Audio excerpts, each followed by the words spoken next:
கட்டிலில் எவ்வளவு நேரம் ஒரு ஆண்மகன் நீடித்திருக்க வேண்டும்? அரை மணி நேரமா, ஒரு மணி நேரமா, இல்லை 2 மணி நேரமா? நீங்கள் காணும் காணொளிகளில் வரும் அபயாச காட்சிகள் யாவும் நடைமுறைக்கு சாத்தியமல்ல.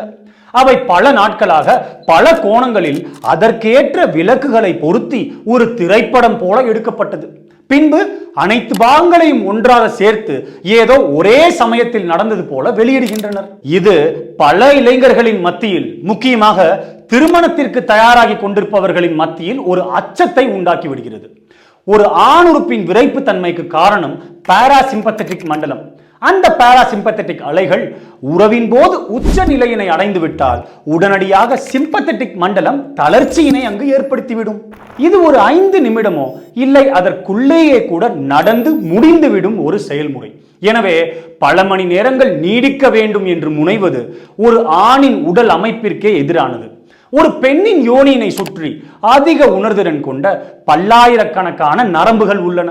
எனவே ஒரு ஆண்மகன் தனது உறுப்பினை மட்டும் கொண்டே கலவையில் ஈடுபட வேண்டும் என்று எண்ணுவது தவறு. ஆக இருபாலரும் தயவு கூர்ந்து காணொளிகளின் அடிப்படையில் தேவையற்ற எதிர்பார்ப்புகளை வளர்த்து கொள்ளாதீர்கள். யாம் முன்பே ஆணுறுப்பின் அளவு பற்றிய ஒரு காணொளியில் உரைத்தது போல இதற்கு பின்னே ஒரு பெரிய வர்த்தகம் அடங்கியிருக்கிறது. நன்றி.